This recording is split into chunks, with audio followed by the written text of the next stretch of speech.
দণ্ডবত প্রণাম।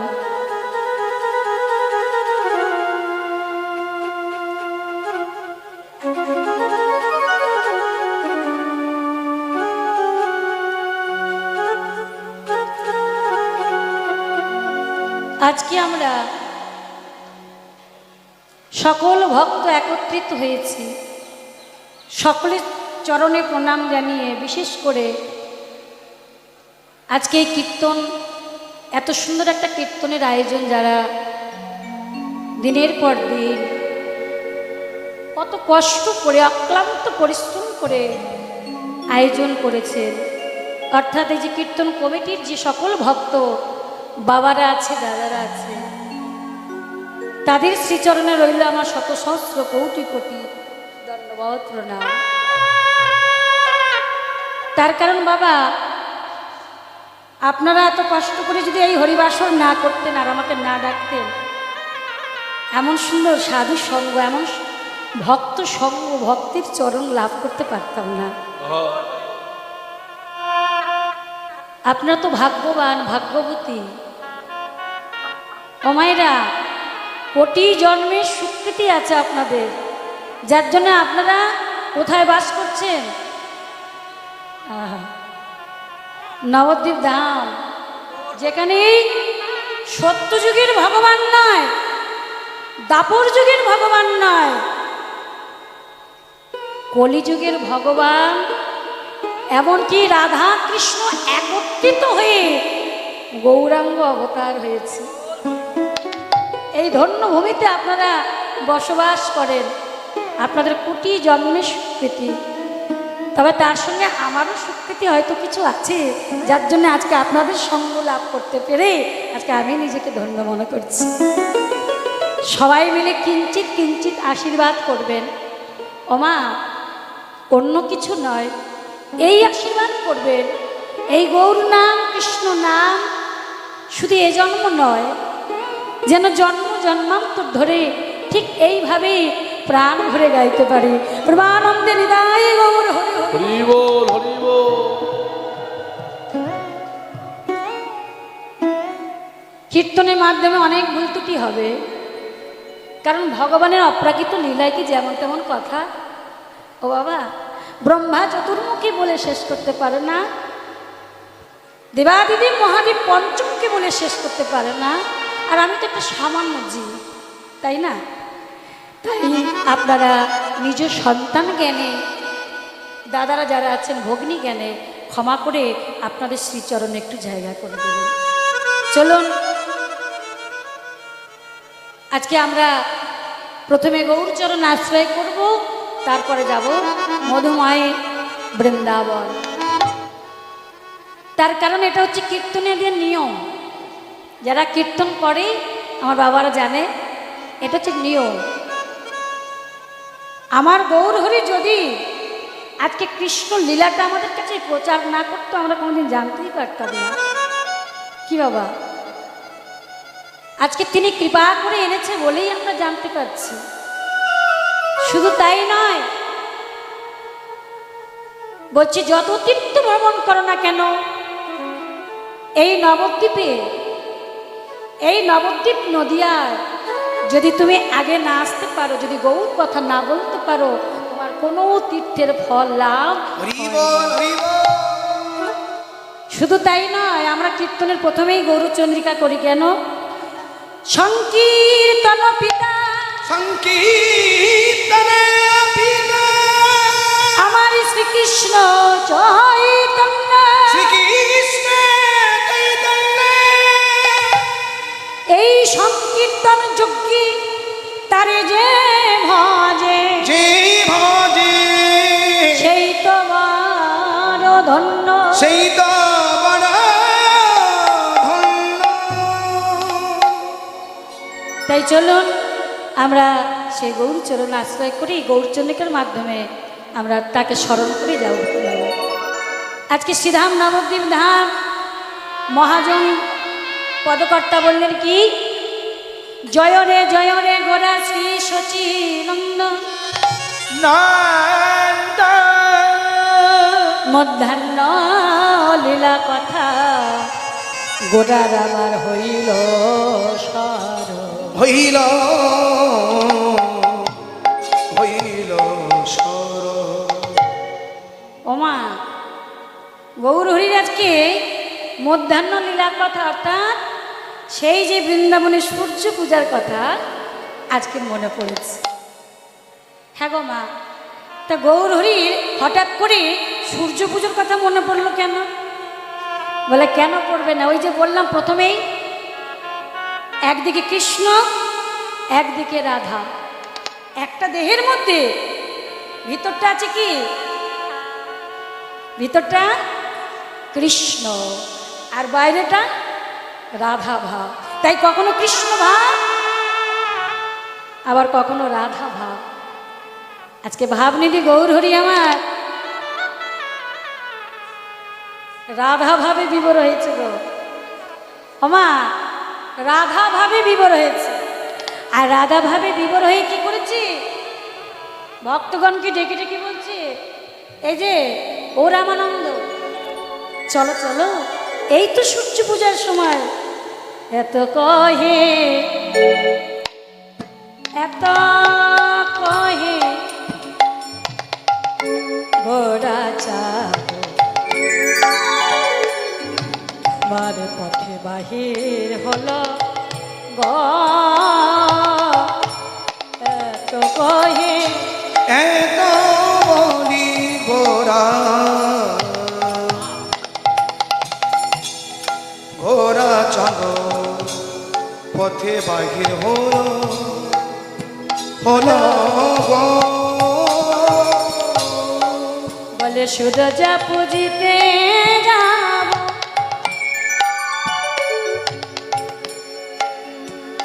ও রামানন্দ গৌরীদাস, আমরা শুধু যা পুজিতে যাব,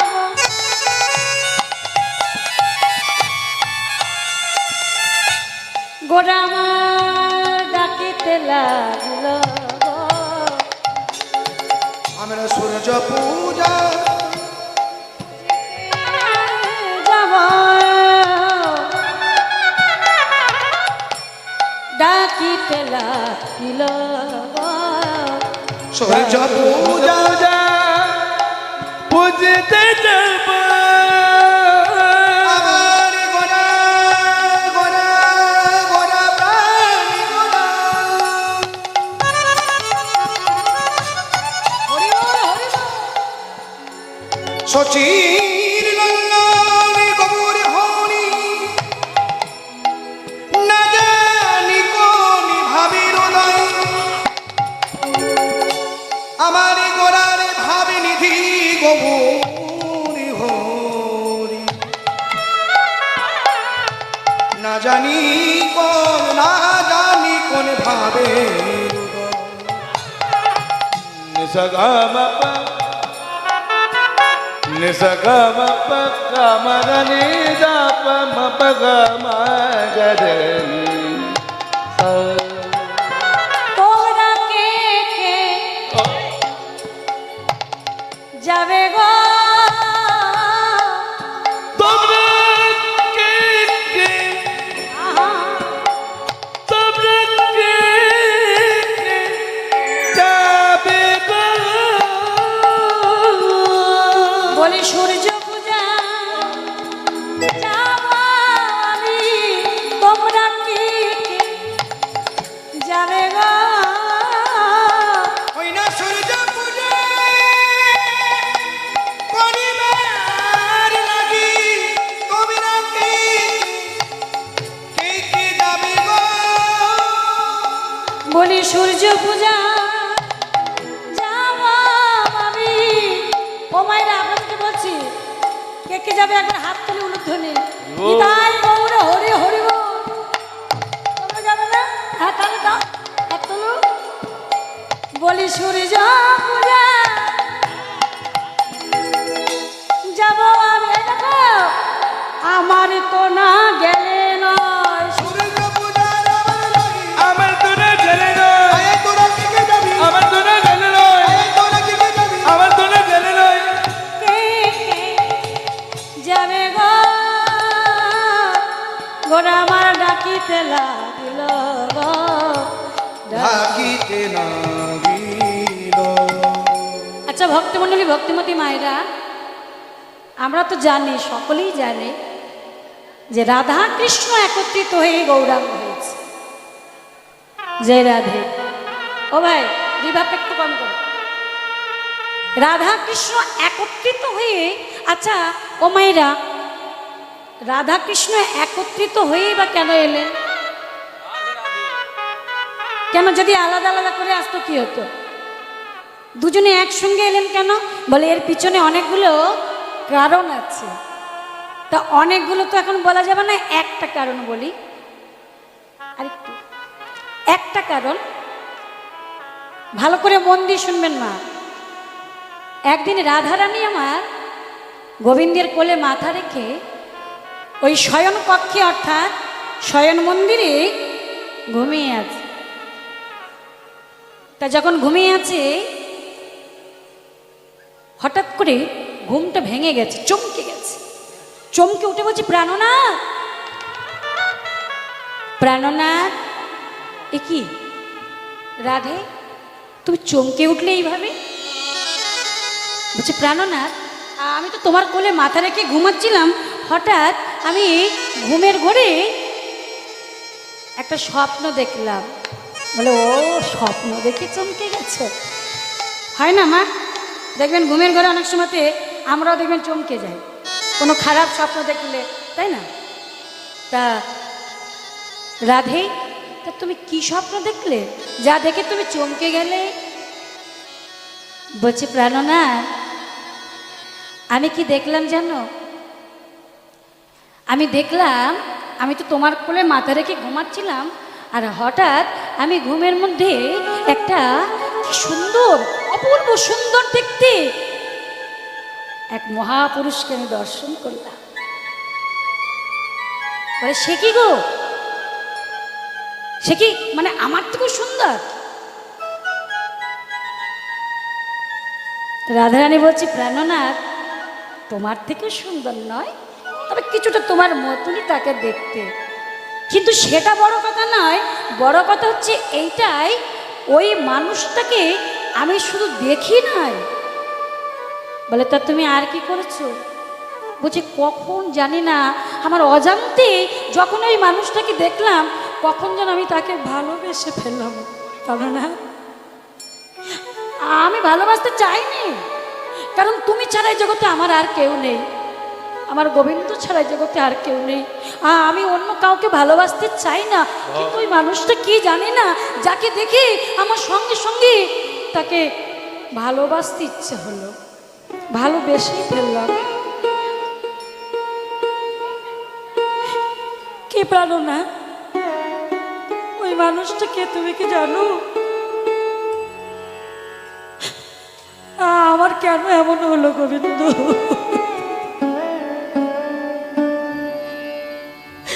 তবে কি আমি কি কলঙ্কিনী হয়ে গেলাম?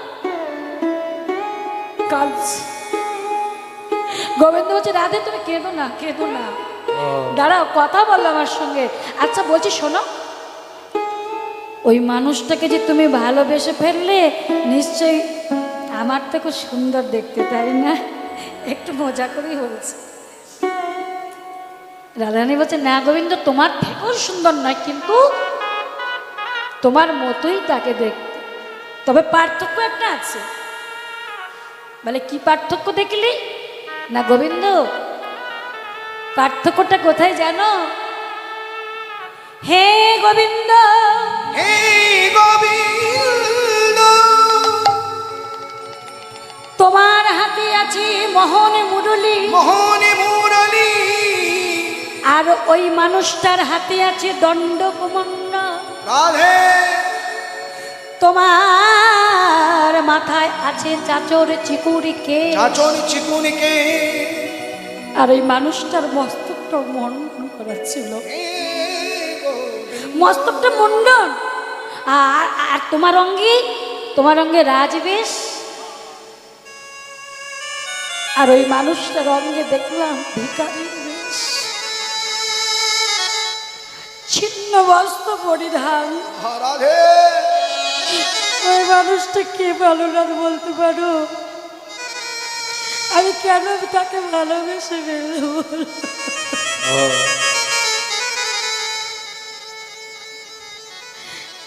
গোবিন্দ বলছে, রাধে তুমি কেঁদো না, ওটা অন্য কেউ নয়, ওটা কে জানো? ওটা হলাম আমি। তুমি? বলে হ্যাঁ। তা তা গোবিন্দ, তোমার তোমার এই বেশ কেন? হ্যাঁ, কোথায় গেল তোমার চাচুর চিকুর কেশ? কোথায় গেল তোমার হাতের মোহন মুরলী? তুমি ভিখারির বেশ ধারণ করেছো। আচ্ছা গোবিন্দ, তুমি কি মনে কোনো কষ্ট পেয়েছো? ভক্তমণ্ডলী, ভক্তিবতী মায়েরা, এটা কিন্তু সত্যি কথা, বাস্তব কথা, মিলিয়ে নেবেন। দেখবেন মানুষ যখন কষ্ট পায়, যখন দুঃখ পায়, মানুষের কাছে লাঞ্ছনা গঞ্জনা পায়, যখন অশান্তি হয়, ঝগড়া হয়, ও মায়েরা আপনারাই বলুন তো, আচ্ছা তখন সেজে গুজে থাকতে ভালো লাগে? ভালো লাগে? দেখবেন কত কত অলংকার আছে, সব খুলে রেখে দেয়। একটা ভালো শাড়িও পরে না, একটা ছেঁড়া খোড়া শাড়ি পরে ঘুরে বেড়ায়। মনে শান্তি নাই। মনের শান্তি না থাকলে কিছুই ভালো লাগে না। তা সেইভাবেই বলছে প্রাণনাথ, তুমি কি কোনো কষ্ট পেয়েছো যার জন্য তুমি রাজবেশ ছেড়ে দিয়ে ভিখারির বেশ ধরেছ? গোবিন্দ বলছে না না রাধে, সত্যি কথা বলতে কি জানো, আমি কোনো কষ্ট পাইনি। কষ্ট বলতে কিছু আমার নেই। আমার খাওয়ার অভাব নেই, পড়ার অভাব নেই, হ্যাঁ, আর থাকারও অভাব নেই। আমার কোনো কিছুর অভাব নেই। কিন্তু জানো রাধে, আমার একটা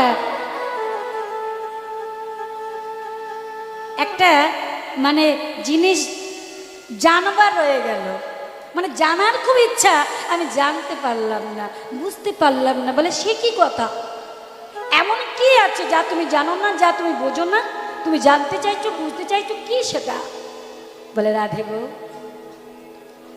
ওই ছন রাধা প্রেম, ওই ছন রাধা প্রেম, ওই ছন মাধুরীমা, ওই ছন মধুরিমা, ওই ছন সুখে দেহ ভর, সুখে দেহ এই তিন বাঞ্ছিত ধর, ব্রজে না হইল পুরা, ভাবিয়া দেখিল। এটাই বুঝতে পারলাম না যে রাধে, তুমি আমাকে ভালোবেসে ওই ছন রাধা প্রেম, এই যে তুমি যে আমাকে ভালোবাসো, এই যে প্রেমটা, এটা যে কেমন, এটাই আমি বুঝতে পারলাম না। আর এই যে তুমি আমাকে ভালোবেসে নয়ন জলে বুক ভাসিয়ে কাঁদো, কৃষ্ণ বাদিনীর ঘরে থাকো, কাঁদতে পারো না বলে ছলা করে শুকনো কাঠে জল দিয়ে ভিজিয়ে আরে ধোয়া করে ধোয়ার ছলনা করে কাঁদো, তবু তুমি কৃষ্ণ বলে কাঁদো কেন গো রাধে? কৃষ্ণ বলে কেঁদে তুমি কে সুখ পাও, কি আনন্দ পাও? এটাই আমার জানার ছিল, এটাই আমি আজ পর্যন্ত জানতে পারলাম না। মহাজন লীলার এক পাশে দাঁড়িয়ে বলছে, গোবিন্দ তুমি কি করে জানো?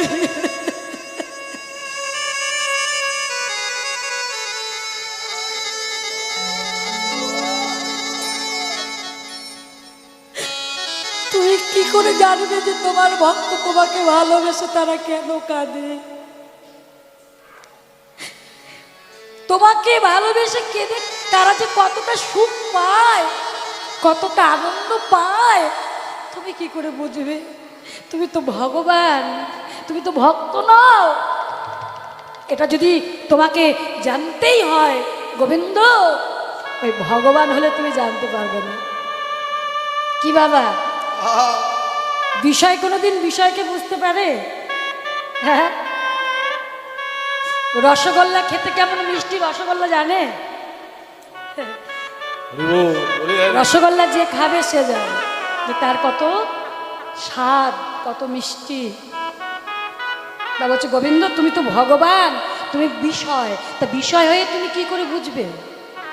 হ্যাঁ, বিষয় হয়ে বিষয় বোঝা যায় না। তা তোমার যখন জানার এত ইচ্ছা, তাহলে তুমি একটা কাজ করতে পারো। রাধারানী বলছে প্রাণনাথ তুমি এক কাজ করো, তুমি ওই এরপরে যখন তুমি আসবে অবতীর্ণ হবে, তুমি আর ভগবান হইও না, কেমন? তোমার যখন জানার এত ইচ্ছা যে ভক্ত ভগবানকে ভালোবেসে কি জাতীয় সুখ অনুভব করে, এটা জানতে হলে তুমি আর ভগবান টগবান হইও না, তুমি এবারে ভক্ত হবে। কিন্তু গোবিন্দ শুধু ভক্ত হলেই যে জানবে তার কোনো মানে নেই। তবে কি করতে হবে? বলে গোবিন্দ হে, তুমি যদি আমার মতো ভক্ত হই ওই ধুলাই গড়াগড়ি দিয়ে, ধুলাই গোড়াগড়ি দিকে রাধে ও গো রাধে, ও গো রাধে, রাধে দয়া করো বলি যদি ধুলাই গড়াগড়ি দিয়ে কাঁদতে পারো, নিতাই গৌর প্রেমানন্দে হরি হরি বল হরি বল। সেই দিন তুমি জানতে পারবে যে ভক্ত ভগবানকে ভালোবেসে কি সুখ পায়। আর যেই এই কথাটা বলেছে না মা, ও বাবা, গোবিন্দ সঙ্গে সঙ্গে বলছে রাধে গো তাহলে শোনো, তুমি যখন বললে, তুমি যখন কথাটা বললে এই বিষয় জানতে হলে তো আশ্রয় করতে হবে, তা আমি আর কোথাও যাব না, আমি এই আশ্রয় করলাম তোমার শ্রীচরণ। রাধে গো সাজিয়ে দাও তোমার ওই প্রেম কান্তি দিয়ে, প্রেমী কান্তি দিয়ে সাজিয়ে দাও তোমার ওই ভাব কান্তি দিয়ে, ভাবি কান্তি দিকে ও গো রাধে গো, ও গো রাধে গো, আমি তোমার ভাবে ভাবিত হয়ে, ভাবিত হয়ে তোমার প্রেমে প্রেমিত হয়ে, তোমার প্রেমে প্রেমিত হয়ে। রাধে গো তোমার ওই প্রেমের ডালি মাথায় নিয়ে আমি কি করব জানো? ওই নবদ্বীপে গিয়ে প্রতিটি ভক্তির ঘরে ঘরে গিয়ে হাতে ধরে পায়ে পড়ে আমি কি করব জানো রাধে? আমি কেঁদে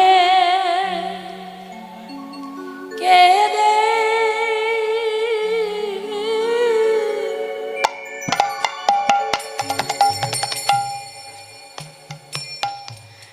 আমি বেড়া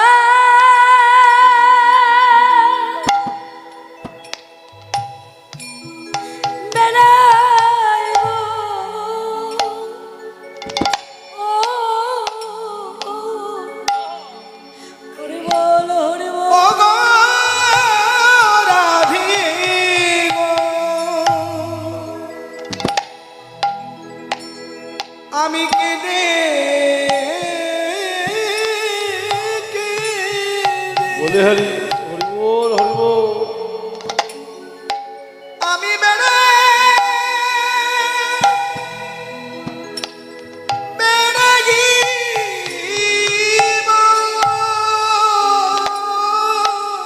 ও গো রাধে গো,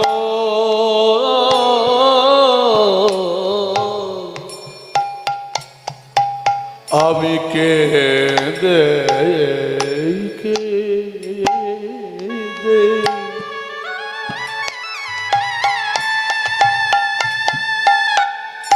কেঁদে বেড়া